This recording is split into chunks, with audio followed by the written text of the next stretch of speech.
Hey guys, welcome back to my YouTube channel. Today, we are going to take you on a trip to Barangay Dinadjawan, Dipakulaw, Aurora. Stay tuned for some tips, what to do in the beach, where to stay, and how to maximize your vacation in this beautiful destination. But before we get started, don't forget to hit the subscribe button and turn on the notifications so you don't miss out on any of our upcoming travel videos. Barangay Dinadjawan is a small barangay located in the municipality of Dipakulaw in the province of Aurora. It is known for its beautiful beaches, crystal clear waters, and stunning sunsets. The barangay is surrounded by lush greenery and offers a peaceful and serene environment for visitors to relax and unwind. Without further ado, let's go! So hey guys, time check. Today is already 5:30 a.m. in the morning and pupunta na tayo sa Dinadjawan. So yan guys, almost 3 hours ang layo niyan mula sa Isabela. And sa tingin ko hindi naman kayo maboboard kasi maraming magaganda sa paligid na dadaanan nyo.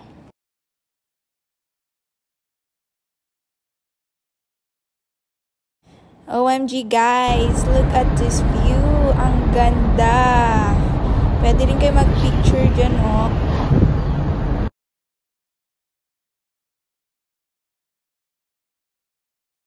So guys, yung tindahan na yan, isa sa titignan nyo yan, and itong bridge na to. Almost 1 hour na lang makakarating na kayo sa Dinadjawan. And depende yun kung saan pala kayo nag-book ng accommodation. Pero kasi kami is magte-tent kami. And yung mga resort din pala nila is tabi-tabi lang naman sila. So guys, after nating lagpasan yung bridge na yun is nandito na tayo sa may mga Aita. And ang babait nila guys, kumakaway-kaway sila. And meron din palang pwedeng pag-stop over dyan. I think may tindahan kaming nadaanan dun. So guys, another paikot-ikot na naman. And if hindi kayo sanay sa biyahe, mas maigi na uminom kayo nung pangtanggal hilo, ganon. And yung way na pala yan, ito dyan, yung bandang yan, pwede kayong mag-take ng pictures and look, ang ganda, diba? Kaya pwede kayong mag-stop over and mag-take kayo ng pictures. So finally guys, nakikita nyo ba yun, no? Yun na yung dagat. Ibig sabihin, malapit na tayo. Look, ang ganda pa rin ng view dito, oh. So yan guys, may makikita kayong sign and gasolinahan. Right turn lang kayo and then dire-diretso siya to Dipakulaw based on dun sa sign. So another bridge na naman and may mga nalagpasan na tayong beach resort and depende sa inyo kung saan kayo nag-i-stay and later i-reveal ko kung saan kami nag-stay. Finally guys, after the long ride, nakarating na kami sa Babaran's camping site. And ito pala yung way niya. So, yan yung papasok. So, lakad tayo, pasukin natin. Actually, guys, the next day ko na to sinute. And yung panahon kasi nung dumating kami is gloomy weather siya. So, guys, dyan pala sa left side is my billiards. Pwede kayong mag-play. Tanong nyo na lang kung magkano. And for the entrance is meron tayong entrance fee, 100 sa matanda and 50 sa bata. Information desk pala sa right side. And if wala kayong tent, may cottage naman sila na pwede nyo pag-stayhan. So yan guys, let's build the tent na. And ang price nga pala ng tent pitching per tent is 200 pesos. So nung first day namin guys is wala pa ganong tao. And yun yung maganda kasi nakapili kami ng magandang pwesto. So, eto na nga guys, ang tanong, ano ba ang i-expect nyo kapag nagpunta kayo sa Dinadjawan at ang pinili nyong pag-stayan is sa Babaran camping site? For me, okay rin siya, especially kung ang ganap nyo talaga is for camping.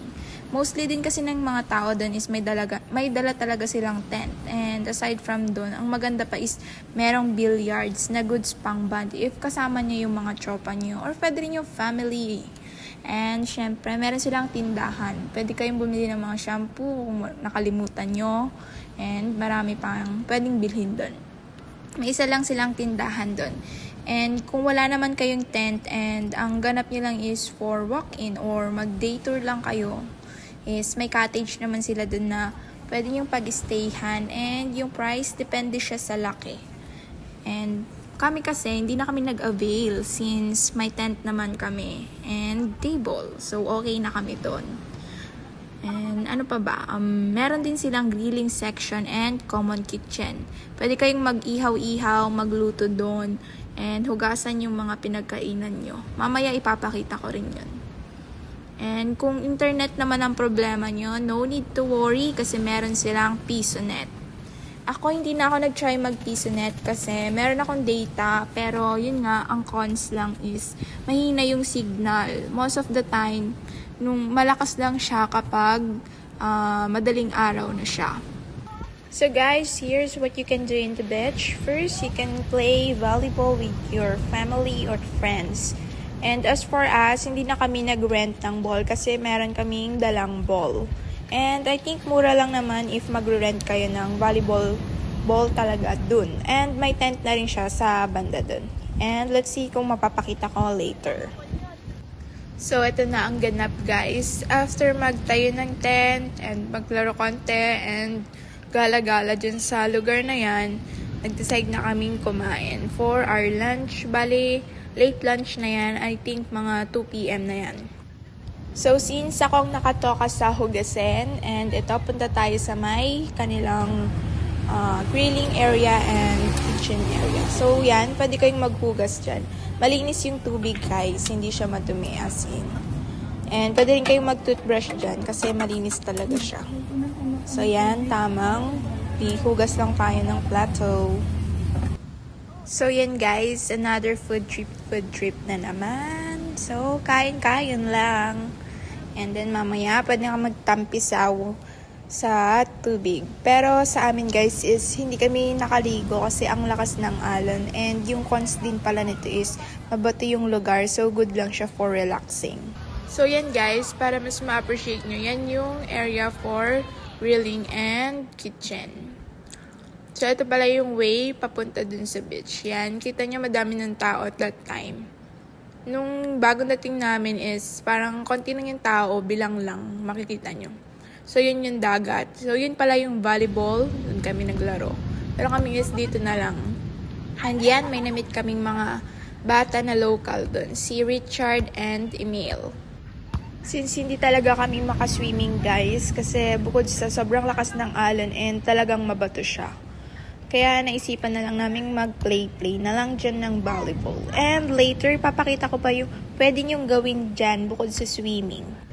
And that's me and my sister. So, tamang retouch lang ng Cuco. Cuco ang ate. So yan, nagpapalagay siya kasi ng Kyotex sa daliri niya.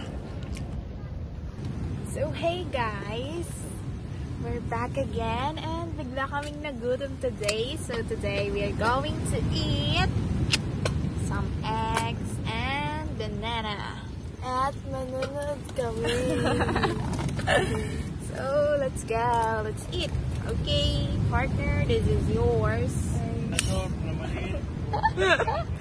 Let's eat guys. So, dahil naririnig niyo ba yung lakas ng alon? Una talaga, balak namin mag-night walk dyan sa beach. Kaso, naulan siya and kung narinig nyo kanina yung alon, ang lakas din and umaambon-ambon talaga. So, buti na lang talaga hindi sobrang lakas. Kaya kahit pa paano, okay pa rin naman kasi nag-movie marathon na lang kami. So, good morning guys! And here we are at the beach. Look! So beautiful.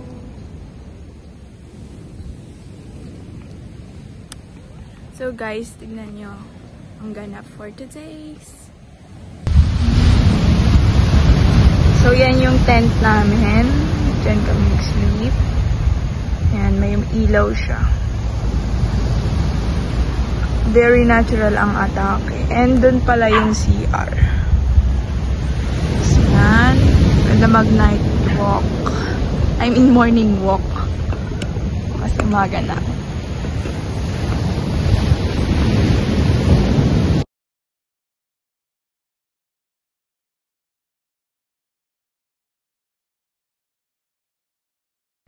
So yan ang ganap for today. Tamang hintay lang or tamang watch lang sa sunrise. Kung naririnig nyo guys yung alon, ang sarap sa pakiramdam.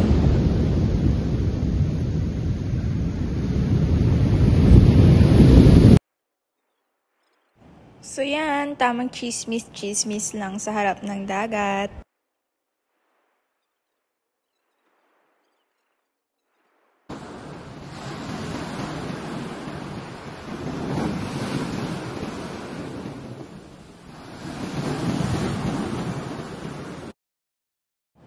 So guys, here are the things that you can do in the beach. First, you can watch the sunrise or sunset. Second, you can build some rock building or design using the stones or the rocks in the beach. Third, jewelry making. So as you can see guys, gumagawa kami ng jewelry. It can be a bracelet or necklace like just. So guys, you can buy on Shopee or Lazada. Mura lang naman siya and talagang magagamit nyo naman siya. Especially kung magpo-photoshoot kayo dyan sa beach. Ang ganda kayang borloloy niyan. And meron din palang nagtitinda dyan ng mga shells, yung gawa na talaga na kwintas. May nag-offer sa amin dati pero hindi na kami nag-avail kasi yan nga, balak namin gumawa ng ganyan jewelry and yun na rin yung gagamitin namin for pictures. Fourth, banana boat. So guys, sa pagkakaalam ko is per boat yung babayaran and that is 2,500, good for 10 to 12 packs. Fifth, rock painting.